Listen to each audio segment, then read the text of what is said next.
This is the moment we've all been waiting for the thousands in attendance and the millions watching around the world. Let's get ready to rumble!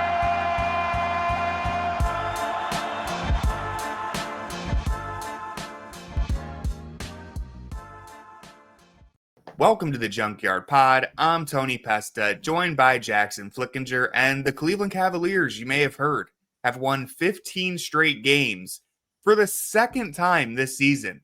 They had never won 15 games in a row, the franchise, before this year. Now they've done it twice in the same season. Jackson, that seems pretty good to me. How are you feeling about the Cavs right now? I do think it's important to point out that all of the Cavs' longest win streaks have come with Jose Calderon either playing point guard or at some weird front office role. So I think that's something that is worth acknowledging up front. It's a good point. People tend to overlook his impact. People forget. So what I will say is I have a question for you about this. Okay. Is it good that the Cavs keep coming back and winning? Or is it bad that they keep falling behind by like 15 plus? Well, you know what? I actually had a little preparation here for their clutch numbers, and I might as well just jump to it right now because, listen, you don't want to go down by double digits at any point. And yes, being in these dog fights, it doesn't feel like this win streak doesn't feel as dominant as the first one did. But I actually have two things to say. One, they're still winning these games by an average of nearly 14 points per game, and that's mainly because they just destroyed Orlando and New York by like a combined 80 points. But they have more wins by double digits during the streak than single digits. 5 of their 15 wins have been by 20 or more. So, yes, they've been in some dogfights recently, and they keep going down by double digits, which is unfortunate, and that's definitely not great. But I was looking at, the clutch numbers this season, right?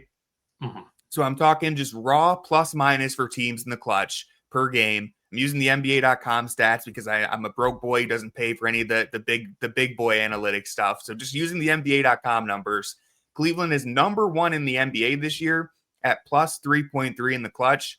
That's double the next closest team and triple the third place team. So the Cavs have been good in the clutch. Last season, they were 19th. In the clutch. They finished last season with a 20-22 record in the clutch. That's 22 losses in the clutch. That might be more than double the amount they lose this season, all in total. And then the last stat I had there, their plus minus of 3.3 in the clutch. It's the highest in the league since, can you guess which team? I just tweeted it before the stream, so you might not have seen it. I saw the tweet. I saw the tweet? Damn it. I knew I should have waited. I wouldn't have guessed. I wouldn't have guessed, but it makes sense that, the 2013 Heat were pretty good in the clutch because that was LeBron's best year. And Ray Allen. Yeah, you get Ray Allen, space in the floor for LeBron, Dwayne Wade, like that. So, yeah, that was the answer. I knew I should have waited. I was like, Jackson might see it, but we're about to record, so maybe he won't. I wanted to tweet it. Yes, the Cavs, their plus minus of 3.3 is the highest in the NBA since the 2012-13 Heat. So, and that was a very long way of answering your question. One, yeah, it sucks that they keep going down by double digits, but two, I like that they've gotten so much better at executing in close games. They're a radically different team in the clutch. And so that's a good thing, I guess. You're getting some positive reps for the playoffs. That's kind of where I netted out in the end, is that I think one of the things that, and I don't, like, nobody else has ever backed me up on this, like actually anybody who knows analytics or anything. But I feel like clutch time offense is the closest approximation you can get to playoff offense, just because, we've seen it in the past, like, especially I'm thinking like clutch time 2023 when you had Isaac Okoro out there. Like, people would stand next to Isaac Okoro during the game, but then the final 5 minutes, it's like, all right, like, we're putting the center on Okoro. The center's just going to be, standing in the paint for 3 seconds at a time. And then, the offense would kind of really bog down playing 5-on-4. So I think that it's super encouraging that you didn't mention the offensive rating stats, but I know the offensive rating is like super, super high for the Cavs in the clutch. And I think that's a good sign heading into the playoffs. And I think that's what's most important. I also think that it's really hard to stay motivated for these games in March. They don't play in the same city twice in a row until the very last week of March. And I think that's the biggest thing. And I only cover Cavs home games, but I think the biggest thing that you realize from going from covering from just like blogging, about every game from a distance and like actually covering home games is how long the season is, how draining it is, and leaving, coming back. It's like all road games essentially, because you're just coming into Cleveland, playing the game, and then you're just leaving again. So it's you don't get any rest in those situations. So I think that plays a big part of it. But at the same time, it's like, you'd like them to come out with just a little bit more focus in like the second quarter. Yeah. And I think what you just said right there is really important too, because yes, there have been moments where the effort wasn't too great, but really to me, it's been a focus thing. The reason why they keep going down by double digits against some teams that they should be beating fairly easily. Like, it's really not they're coming out lazy or unmotivated. It's really a focus thing, especially defensively, like just a few defensive lapses, offensively, some errant turnovers, or just not really getting into a groove on offense the way that we normally see. And then when you get down to the clutch time or the third quarter, whenever the inevitable avalanche happens, they lock in for a moment. And we remember how good this team is. But you mentioned it. It's a great point. This schedule in March, yes, it's not the most, brutal schedule in terms of like their matchups haven't been that difficult, but logistically, it's been a nightmare. I mean, they've been back and forth on the road, going home. They're about to go on this long West Coast road trip. It hasn't been easy. And when you consider the fact that they're the team with the target on their back now. So yes, Brooklyn has no reason to, there's no reason Brooklyn should have been in a dogfight with us. But when this is just another night for the Cavs and for the Nets, it's like their biggest game of the season. It's something that just inevitably you're going to have this weird mix of like one team is trying really, really hard and the other team is kind of just trying to get through this and get to the playoffs. So I think that's a big part of it. The focus hasn't completely been there, but clearly it's been there enough for them to win 15 in a row. And so I keep saying this, and I probably sound annoying by now, but Cavs fans got to enjoy this moment. It really does not get better than this in the regular season. If the Cavs go 15-2, which is tough, but it's possible, they'd finish as the third team in NBA history to get 70 wins. Now, I don't think they're going to do that, but all you have to do is go 12-5, and you break the franchise record for wins. So I'll be happy with that, and it might be a long time before we see a regular season like this in Cleveland again. So just enjoy it, Cavs fans. What happened to the Frog?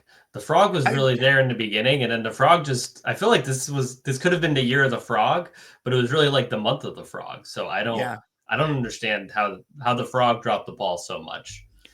I've been waiting for the return of the Frog, especially like I figured, all right, it's been cold in Cleveland, like I get you don't want to be out there and freezing the temperatures, but it's getting, the sun's out, we're officially in March. It's spring's around the corner. I need the Frog back out there. They better make a return soon, because when's the last time we got a good Frog moment? It feels like before the new year. I don't think since like the 15-game win streak. I feel like it came out like right after the 15-game win streak, but it just felt a little hollow. And then, it just vanished. So, if the Frog's going to make a return for the playoffs, the Frog needs to come back. So, this is, I agree, taking shots at the Frog. Yes. Where are you, Frog? We can't have the Frog abandon us now. Maybe that's why this win streak has been so much more difficult than the first one. They don't feel the support that they did at the start of the year. No Frog. All right, I want to pivot now. Speaking of clutch numbers and the Cavs, we got to talk about Darius Garland real quick, because I've seen people start to worry about his overall recent shooting slump. Not so much in the clutch, but just generally entering this game against Brooklyn across his last 2 weeks. Garland had been shooting 34% from the floor. Jackson wrote about this in his takeaways for this game. Garland opened up the game against Brooklyn shooting 4 of 14 in the first 3 quarters. So it looked like he's been in a shooting slump. He's comes out pretty cold in this game. The Cavs are losing. No Donovan Mitchell, no Ty Jerome. So all of the attention was on Garland to get it going, and it felt like maybe he just didn't have it. But then what does he do? 18 points in the fourth quarter, 7 of 10 shooting. He started shredding Brooklyn's point of attack defense and finishing at the rim, which to me was really great to see DG pull himself out of a funk and respond by leading his team to a win. especially by getting to the rim, which is something that, historically in the past he struggled with. This year, he's doing it way better than ever before. So huge game from Darius Garland, exactly the type of thing I need to see from him, especially with no Mitchell or Ty Jerome. It was sort of a weird funk, especially because like that funk started after he took that really hard fall against the Knicks at the end of February. And one of the things I thought was interesting with like last year when he was in a slump or even when he was hot, it was like, I think of that Suns game where it was like, he's just making so many really difficult shots. And you're like, well, that's not going to sustain for 48 minutes, let alone multiple weeks. Against the Nets, he was just missing. I felt like he was missing a lot of like just simple floaters, missed a lot of wide open threes. And then it's like, well, I don't know if that's really a hip issue. He's just missing clean shots. And then those clean shots, when he started to make them, it was like, oh man, he's just getting wherever he wanted to on the court. Cause you just don't get that feeling when someone's missing those shots. So I don't have concerns about Garland long-term or anything like that. But it was really good to see him really break out of that because you want Garland to go into the playoffs with as much confidence as possible. Yeah, that's exactly how I felt too. No long-term concerns, even when, we were at the worst of this stretch, but getting him back into an efficient groove before the playoffs was definitely something that I want. And, we're still a little ways out. We got some ways to go, but confidence is the key. And it's encouraging that Garland stayed confident throughout this stretch. You also wrote about this in your takeaways. The man was still letting it fly. Even when shots weren't going in, he's still letting it fly, which is something that he didn't do in the past. And I looked at this. He's shooting a career high 18 and a half field goal attempts per 36 minutes. That's a full attempt higher than when he was the lone wolf in 2021. And I know the per 36 aren't always a perfect translation, but he's shooting more than he did last year, despite the fact that he's playing way fewer minutes. And he's shooting 3-pointers just per game at a career high rate, despite, again, playing the fewest minutes of his career. So he's been shooting the ball way more than before. He's looked way more confident all year long. And with all that career high volume, he's also shooting the best percentages of his career from the field and the 3-point line and other areas as well. So I don't want anyone to this is more so for the people who were a little concerned about Garland on Twitter and even in the Playback chat. Let's not get lost in the trees by looking at the last few games where he struggled. Garland has been torching teams all season long, especially in the clutch. We talk about the Cavs improving, executing down the stretch. A big reason for that is Darius Garland has gone from a guy who I felt really nervous about when he had the ball in the clutch to now I almost want him with the ball in his hands over Donovan Mitchell at times in the clutch. So it's been a huge comeback year for Garland. And I know the numbers have been down a little bit recently, but he's still doing it at a career best. This is a guy who I think legitimately is going to be contending for an all-NBA spot. And seeing him just bounce back and give me another proof of concept that even with Mitchell, even with Jerome out, even with some 2021 lineups out there, right? It's like him, Okoro, Allen, Mobley, still finding a way to shots be fired at Isaac. Hey, you know what? It's still, I love the guy, but he probably shouldn't be starting. That's okay. That when everyone's healthy, he'll be in his preferred role. But, and yeah, like I know it's against the Brooklyn Nets, but they're not a bad defensive team. They're a bad team, but they're not like a horrible defensive team. So Garland being able to kind of go one-man army on them down the stretch, that was awesome to see. Yeah, I mean, also one of the things that I think is which makes it more like noticeable that Garland's been off is because before this little stretch, he was trending towards being a 50-40-90 guy, which is one of the things that, very rarely happens in the NBA. So, he went from being at not a historically good, but like a really, really good efficiency season to being like, now it's just like merely a very good one as opposed to like an elite one. So they can't all be Ty Jerome. They cannot all be Ty Jerome. So Ty Jerome, watch his free throws. That's the thing that I'm scared most about is whether or not he can, keep the 90. He's like at like 90 point, like he's just barely above the 90%. And he doesn't get enough free throws where it like evens out. So like if he goes like 0 for 2 one game, it's like 88% or something like that. Yeah. So anyways, keep an eye on that. Yeah, it's going to be close. He like just barely broke into it a game or two ago. I think he did it against Milwaukee and he kind of struggled against Brooklyn. I was like, oh man, he might've immediately been taken out of it. But yeah, Ty Jerome Well, Well, he every didn't time we play talk against about Brooklyn, but that's fine. or sorry, I must have had that backwards. It was the game before Milwaukee. He got into it. The Milwaukee game, he struggled from the floor, is what Yeah, it must have been. he hasn't had like a vintage Ty A Jerome heater. game in a Yeah. while. So, Yeah. But even then, he still managed to be impactful even in his bad games, which has been great. I don't really have any other topics here. So, is there any last takes? Did you ask your question at the top? Was that your that was my main one question, but Okay, I do have a take that I'm ready to unleash. let it fly. Guys, we got to start the Naquan Tomlin hype train. I think that Let's go. it's time to open up stocks. Like the island is open for business. Everybody get in now, I would say. I think that we're only going to go up from here. And, when have I led you guys astray with G League guys last time? The last G League guy. Got a great hit rate. I mean, I'm 1 for 1. Well, Yeah. I'm 1 for 2. I mean, you were. I was pretty high on Isaiah Mobley, but Yeah. maybe I was just more high on him as like a person because he was just fun to talk to. Yeah. Anyways, Naquan Tomlin, 6'10", he keeps getting like ever since he got his call up to the NBA, he's just been like absolutely torching G League teams. And it's crazy. Like if you're not super familiar with the Naquan Tomlin story, I'm just gonna give it to you like really quickly. He didn't play organized, like he grew up playing basically basketball with his friends on the street, and he didn't play organized basketball until after high school. So went to some junior colleges, played at 4 different colleges in 5 years. So like had a really untraditional college career and also like a very untraditional path to the NBA because usually these guys are like playing AAU basketball since they're like 9. So he's been a really late bloomer, and we've seen him be like a late bloomer even with the Charge. Like he was getting garbage time minutes for the first like 2.5, 3 weeks of the Charge season, and then really injuries forced him into the lineup, and he just kind of kept building. And now you're just seeing like, if you watch a Charge game, he's just hands down like nobody can stop him. Like he's getting to the basket whenever he wants.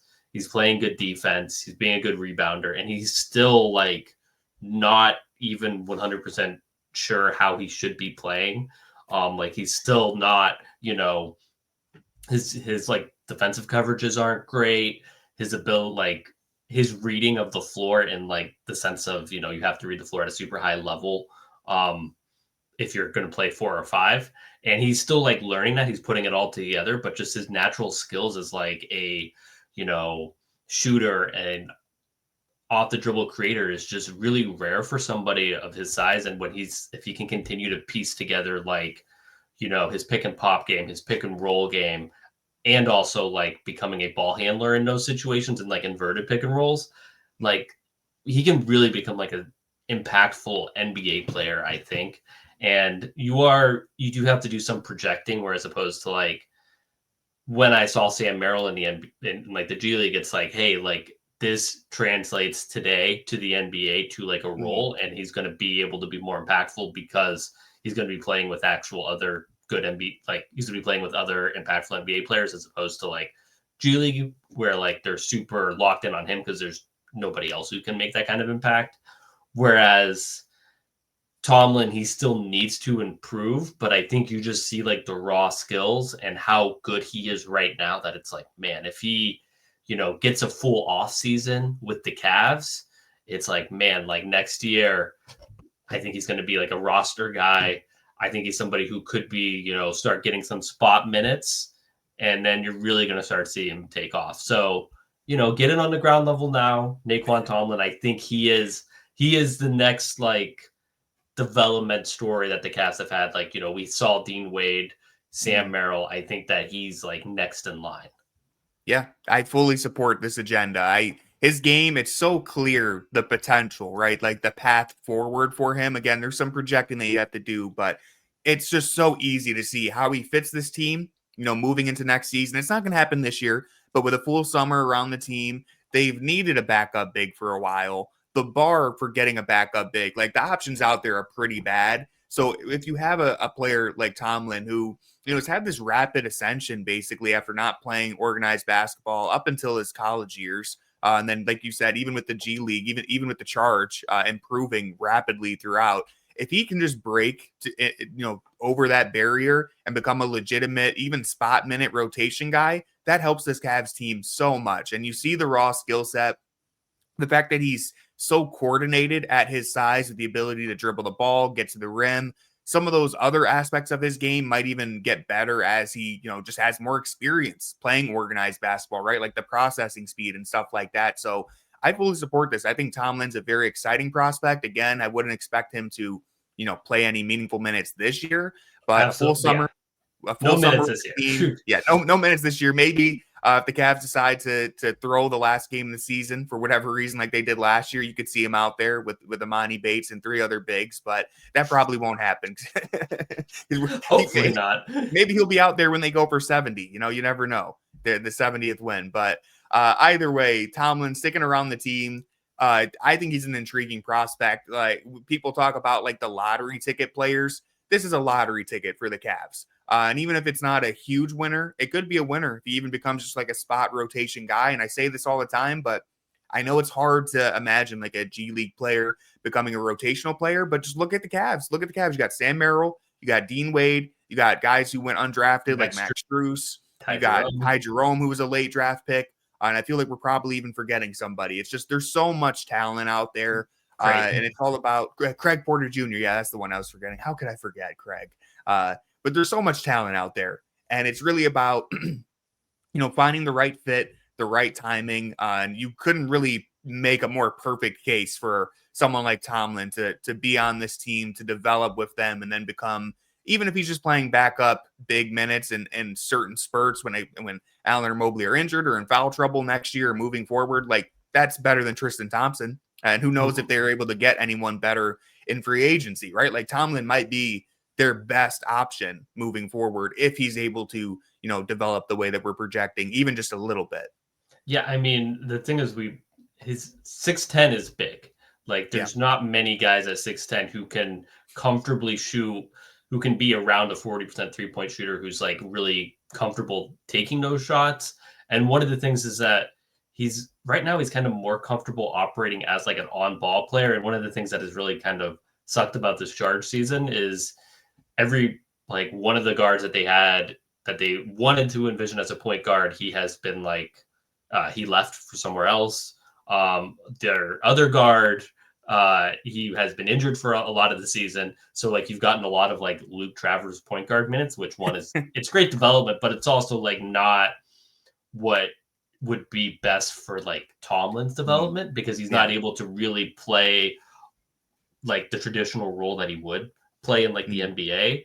But what you are seeing is like it's just really good. You don't see 6'10" guys take people off the dribble as comfortably as he does. You don't see 6'10" guys shoot it as comfortably as he does. And he's not like he's not like a big imposing figure, but he's also not like a really like Emoni Bates sized 6'10" lanky guy. You know what I mean? Like he's filled out and he's 24 years old, but he's a young 24 years old in terms of his development cycle. So I would just say like, that's if you're looking for something to look for at the end of the season, the Charge has 6 games, tune into some of those Charge games, see what he's about. And I think that, as Tony mentioned, those last couple of games of the season, see what Tomlin can do. So I'm excited for that being a story to watch as we go into summer league and as we go into like next training camp. Yeah, definitely keep an eye on him, man. And it's exciting. This Cavs team top to bottom is exciting, right? Like, obviously we're talking about them winning 15 in a row and all this historic stuff, but even on the fringe, like Tomlin's an exciting prospect. I know there's a lot of people out there. Yeah, people out there still believe in Luke Travers, Emoni Bates. Like there's a lot of fun stuff going on in Cleveland, just Cleveland basketball in general. So keep up with all of it. And if you want to keep up with all of it, you should subscribe to the Junkyard Pod because we try to give you a little bit of everything. If you enjoyed this episode, please hit that subscribe button, leave a like, and drop a comment on what your favorite part of the Cavs season has been so far. While you're at it, make sure you're following my second channel if you want to hear some of my bad or good movie takes, depending on who you're talking to. I'd really appreciate the haters that have gotten to you. No, not yet, but I assume they'll come eventually. Okay. But I'd appreciate any and all support over there as I'm trying to get that channel off the ground. And lastly, make sure you're keeping up with everything on fearthesword.com. Like I said, we're covering a little bit of everything. We host live watch parties on Playback every week, and they've been so much fun this season. So I hope to see some of you there. And with all that being said, go Cavs. I agree. Go Cavs.